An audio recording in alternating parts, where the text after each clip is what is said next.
Hey guys, it's Mary. I am back with another production video.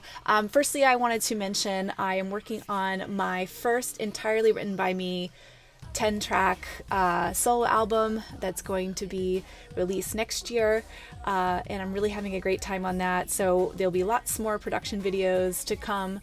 But today I want to focus on a remix. So last time I was here with you guys, we were going through a track that I had written on my own, and I feel like sometimes when you're writing something as a remix, you have to consider a lot of different things and a lot of different thoughts kind of come into your mind that I would think you guys would really appreciate to hear.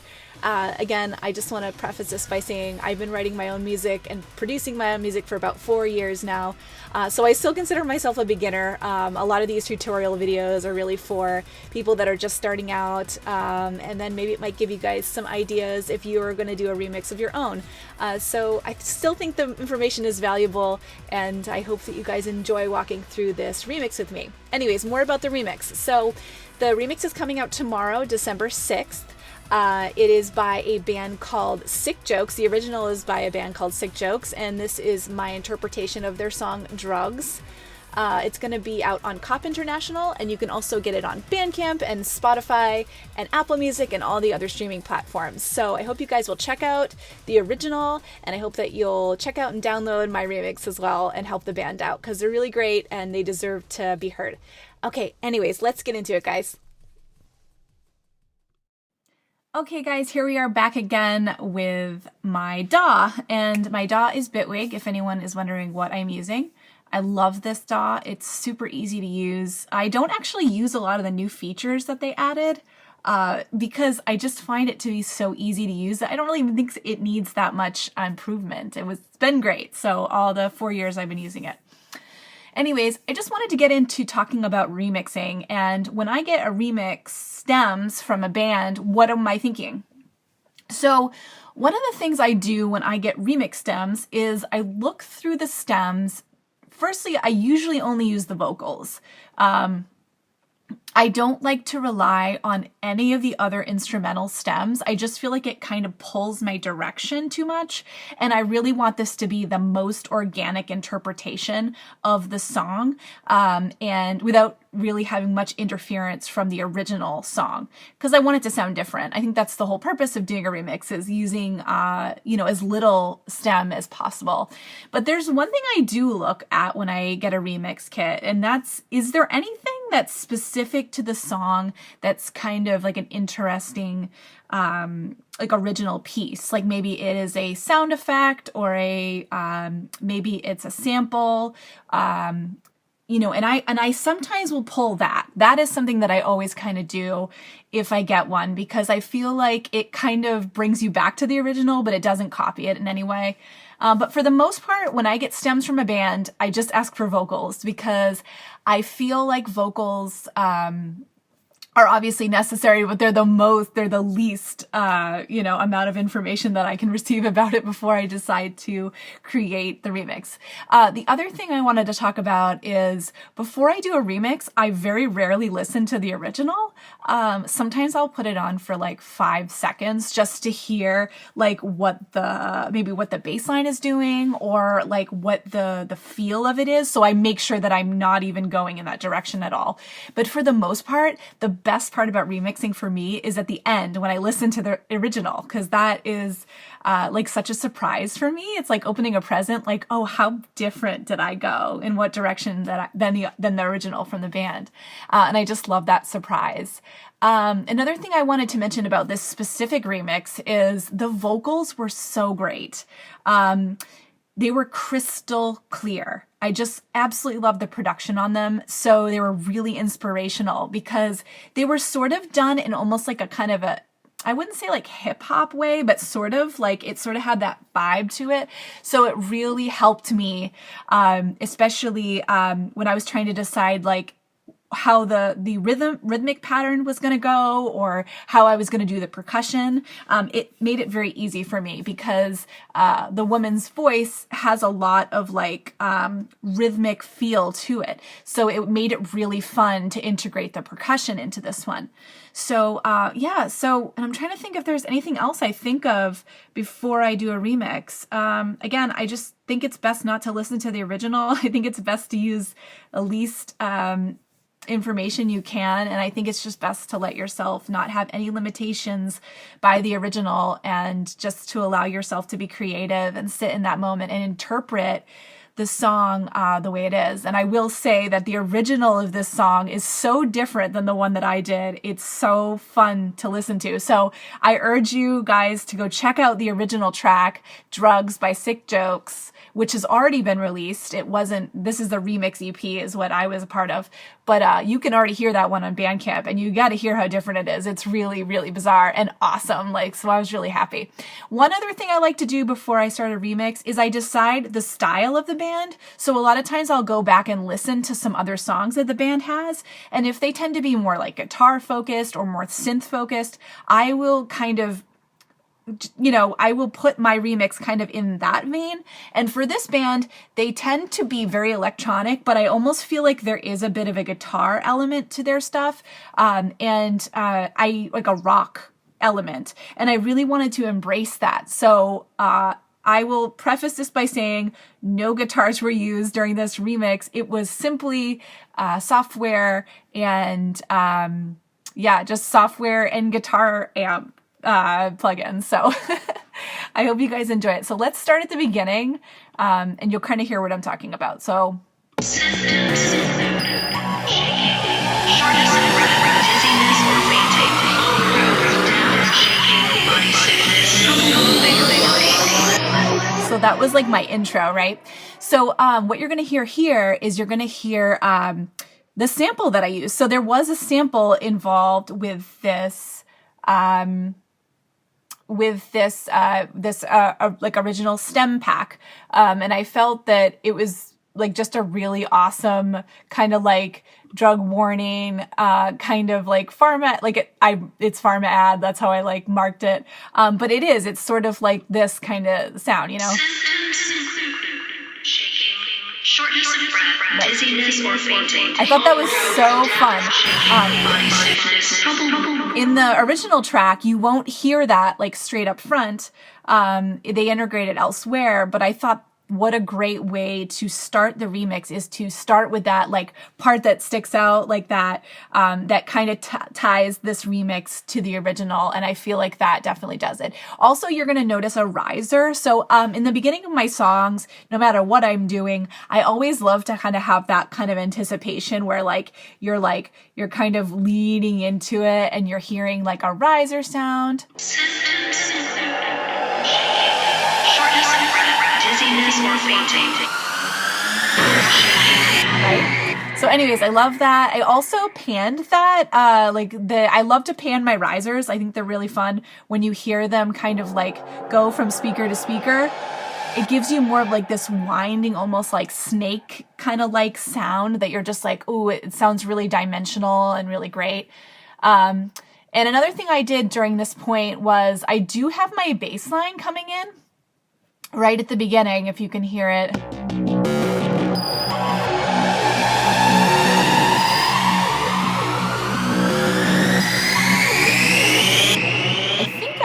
I'm looking back through this, and I did EQ this a little bit so that it was kind of muted sounding. So what I wanted to do was create like a anticipation of like, okay, here comes the riser, here is the pharma ad that ties you to the original, and then you have this sort of bass line that's anticipating it's going to be kind of like a groove, it's giving it the groove already, but you're not hearing it full force just yet. You're just hearing like that like kind of anticipation of like, ooh, what, when it breaks, what's going to happen. So let's listen to let's go into the verse. Shortness of breath, dizziness or fainting, down, shaking, body sickness, okay, all you cowgirls, look in the glove box, look in the catalog, book a catalog, all you whole bags, look in your go bags, look in the alley down in Mexico. go through that really quick. So one other thing I just wanted to say was that when that kicks in, I really kind of brought my bass in really heavy. So when you hear it kind of coming in, the bass part, it's very...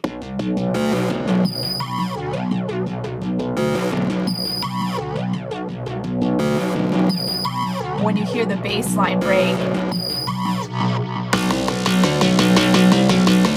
So just the bass line is the same sound, but after that point, it just comes out and it's a little bit more, has more, punch, because like that, you're actually in the song and that's what you want. One thing I just wanted to show you, the vocals were amazing from the beginning. These are them. Okay, all you cowgirls, look in the glove box, look in the catalog, book a travelogue. All your whole bags, look in your gold bags, look in the alley down in Mexico. I really loved that vocal. It made it really easy for me to decide what kind of bass line I was going to do, because it's sort of like, it had like, like, so you just like do. So you kind of, if you give it a little bit more, like in my feeling when I'm writing songs, I love to have the variation of rhythms. So like her rhythm and then the bass rhythm are kind of hitting different marks, but it's a really interesting play that I really enjoyed hearing. And also that really opened up an awesome idea for my drums. So my drums in the verse, you can hear them here.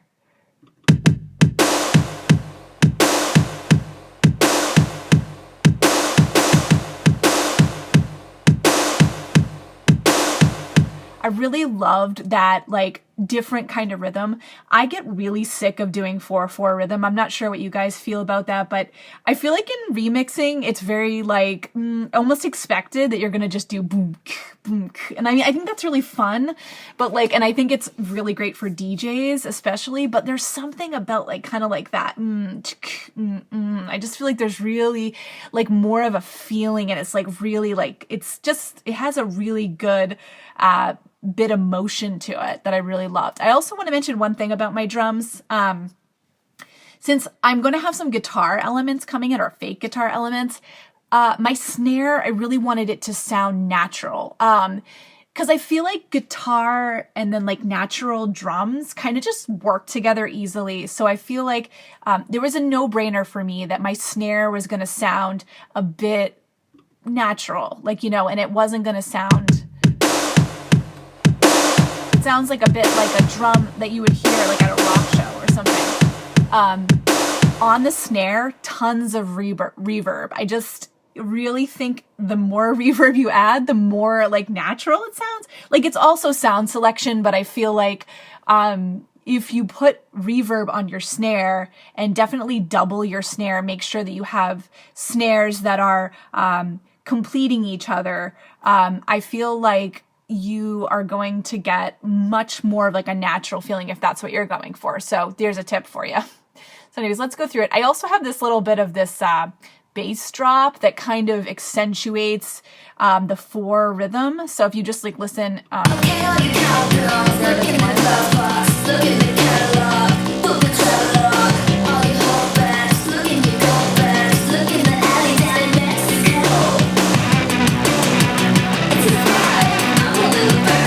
there's my first guitar element. I loved hearing this come in. I thought like this was so cool when I decided to go with this, because again, with the guitars, it's kind of like giving it a little bit more of like a chugging, like a doo-doo, like it's really like if you listen to it alone.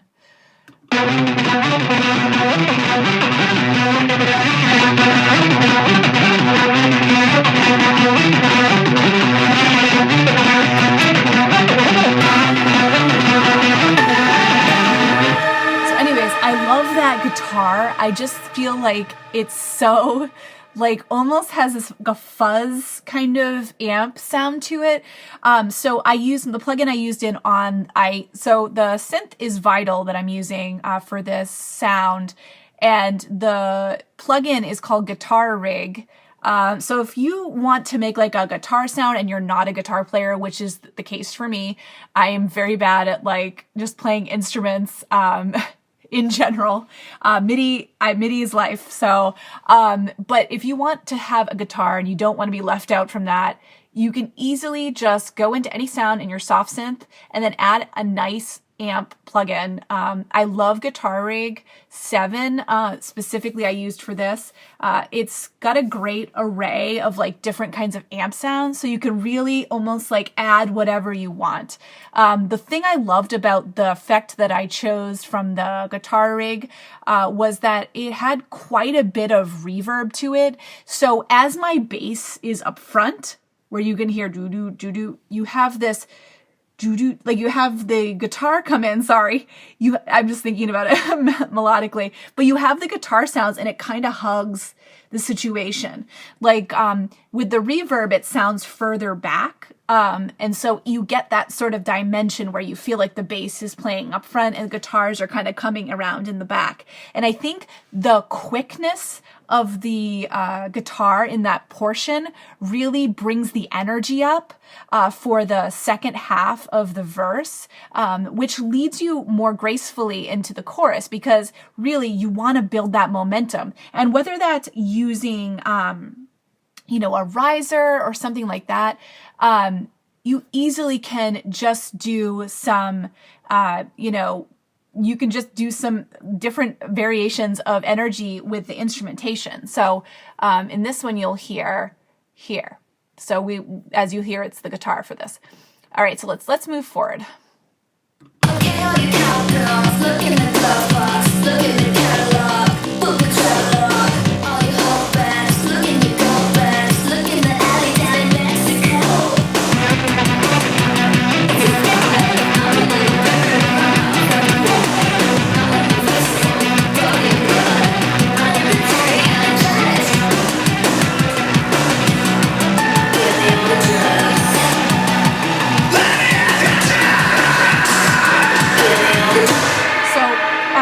I just want to say the remix kit also contained vocals from the male vocalist in the band. I didn't want to leave them out completely. I thought they were really cool sounding. So I have him over here. Put a lot of distortion on that. I also had it panned, so you'll hear him one side, let me have the drugs, and then you'll hear him over on the other side. It gives the listener more variation, like, oh, like, it came from one side and then it came from the other. And I just love doing that. I love playing with panning, especially when I'm writing anything. So anyways, so there's that. And then also I have this sort of detuned piano. There's something about bringing the higher frequency back in. If you're missing it, like I always like to have a well-rounded sound when I write songs. I like to have the bass well represented, like the lows, the mids, the highs. I think as you work into a verse, bringing some of those higher frequencies in can also make it sound like it's progressing, because you're actually starting to envelop more of the sound spectrum. So you'll hear the detuned piano here. I put a lot of shimmer on that. I just wanted it to kind of be in the back. It's not really super, necessary to the song, but I thought it was kind of a nice touch. Give me all the drugs.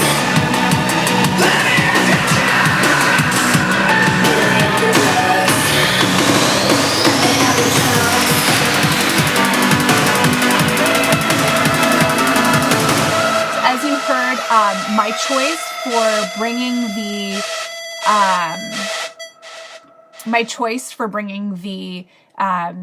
the song from verse to chorus, I did like a drum fill here. I just used some of my snares. I did, if you can hear, pan them so they sounded a bit more wide. I feel like when a drummer's playing a drum kit, you'll hear it's not just dead center. Do you know what I'm saying? Sometimes when you hear a drummer play, it will kind of go from side to side. And I think it's really important to remember, like, I'm not very good at programming drums. So this is actually pretty good for me. But I do, when I make my drums, try to remember that, like, kick is always dead center, right? Like a kick drum doesn't move, right? But when a drummer's playing snare, they may have a snare here, a snare here. The crash may be here, and the sound may emanate. So to keep it dead center all the time makes it sound not as real, not as dynamic. So it's important to kind of give those dynamic cues. But anyways, as we go into the chorus, I wanted it to kind of explode and be like wide. So I really loved the way that it came together in the chorus here and that it just sounded so wide. So I'll let you guys listen to that and how it kind of comes full circle from the verse being kind of more, I would say, not as spread. Not the spread wasn't as wide. I don't even know how to really say that, like, because it's a hard thing to express. But I feel like there was sort of like more of like a center, and then in the chorus you'll hear it kind of spreads more.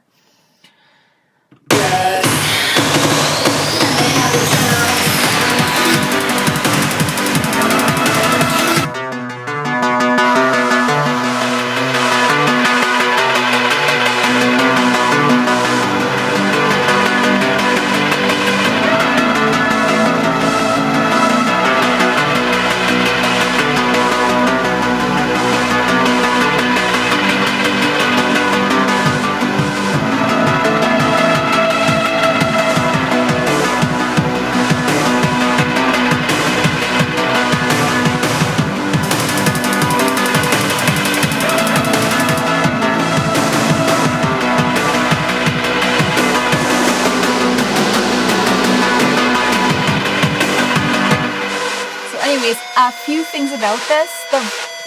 I have a lot of effects on it, so you can hear them trailing off when I stop the song, but they're really cool to listen to. One of the things I wanted to mention was the bass line change. So, and I think sometimes, a lot of the times I do keep the same bass line and I'll just kind of build on top of it because I think it's really fun to turn the song even if the bass line's the same. I think it's a great challenge. But in this one, I actually changed it. So you can hear the bass will change from, let's hear how it was. I think when you're writing music, I think the most difficult thing, I don't know if you can agree with me, is that the bass lines, where they go. Like, where does that bass line evolve to, right? So this is our bass line for the verse.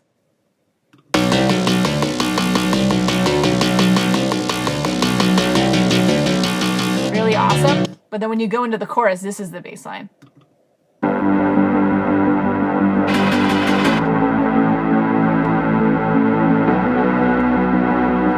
So it's basically just very easy. It's only 3 notes. And you can see as I have sketched them out here,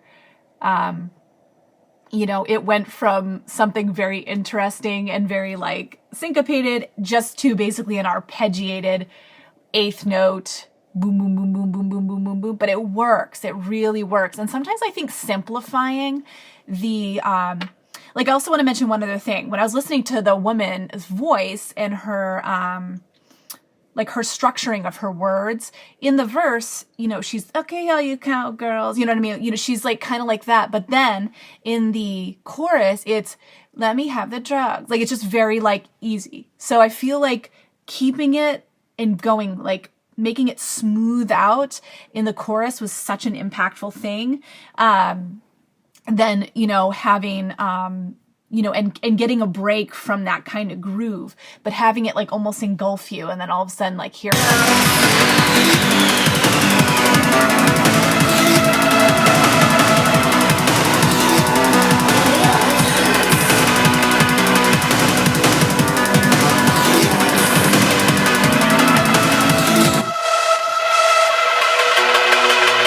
Again, I wanted like that smooth guitar, just like really breathing and really just like almost choral, just kind of playing that harmony for me.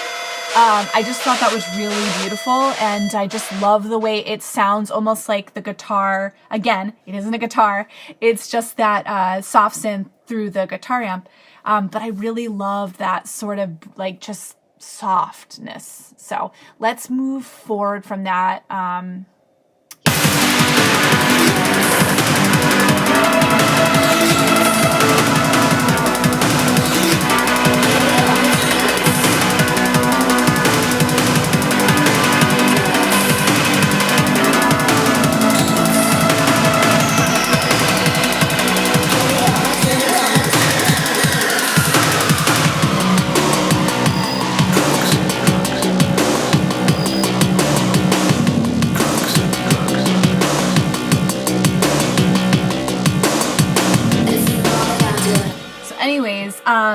coming out of the chorus, we go back.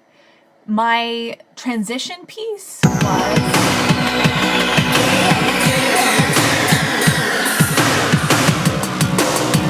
So I feel like having that vocal kind of trail off, I did sort of like a, I cut it up here. So if you see here, listen to her voice. Give me all my Right? I love doing that. Like, I love kind of like slicing it, and then like maybe that's my transition. Maybe I have a downshifter. Maybe I have another fill. You can choose whatever you want, but I feel like that was kind of cool. I really like doing that. So we're back in our second verse now.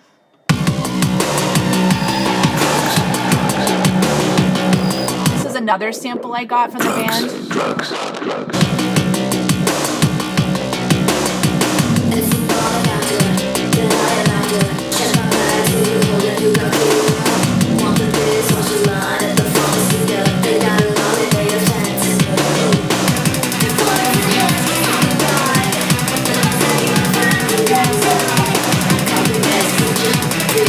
So again, I bring that guitar sound that you're used to hearing in the first verse back again for this one. So here you go. Kind of harkens back to the first. I also kicked up the hi-hats here because I feel like it built, again, the energy going forward. I like to make that second verse have its own way to pop. I don't really want too much repeat of what was happening in the first verse. Like, I want something more variation, something else happening, something interesting. So normally I save the 16 notes in my hi-hats for the chorus, but for this, I wanted to just kind of kick it up in the verse and see what happens. So it worked.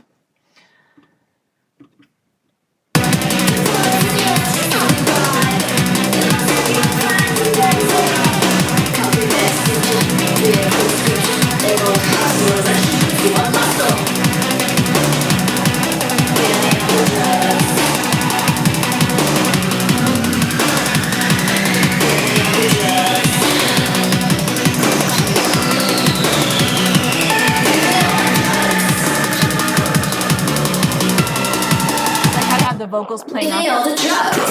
Drugs. So I'm gonna have the vocals playing off each other.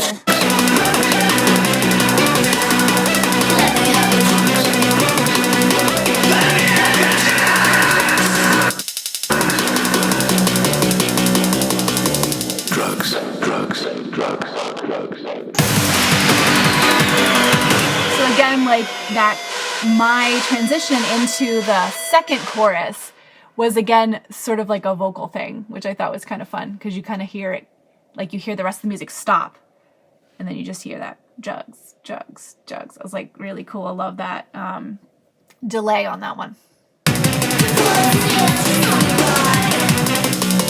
Drugs.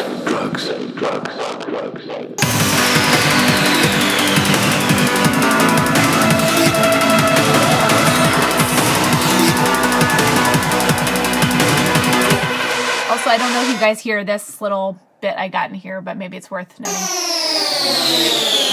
Kind of like a whooshing sound. It's kind of another rhythm. So that's cool. I gotta have the bass also dropping when I come into the second chorus, which is something I like to do too. Hold on. Let's hear it again.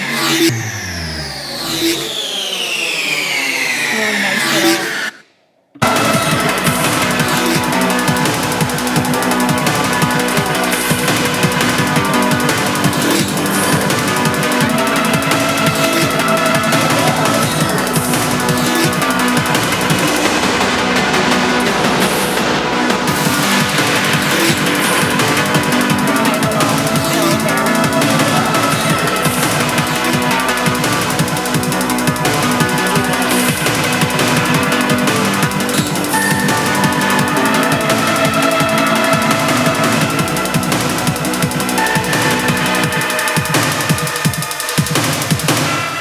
I thought it was cool to bring back that, and then we're done. I thought it was really cool to bring back that detuned piano sound from the beginning for the end. Love that.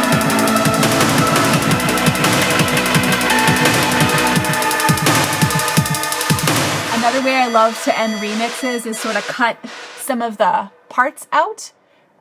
So you can really hear like the inner workings of the song. Kind of like how when we do this, where I'm like breaking down, it's cool when you're just a listener and you get to hear like, oh, is that what the drum sounds like? Or is that what the hi-hat sounds like? Or is that what the, guitar part sounds like? And it's a little bit of transparency that's interesting for the listener.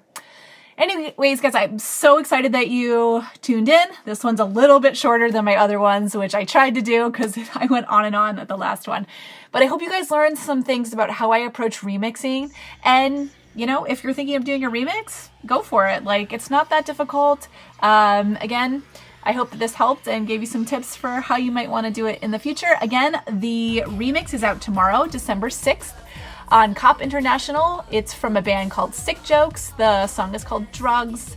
And I hope that you guys will check it out, stream it, whatever, enjoy it. And it was really nice to talk to you guys again, and I will be back soon. Again, I have a 10-track album that I'm going to be putting out next year. I'm in the mixing stages, which is not fun, but I am excited to get that to you guys and talk more about production in the following months. And it was so nice to see you, and I hope you guys will have a great day. Bye.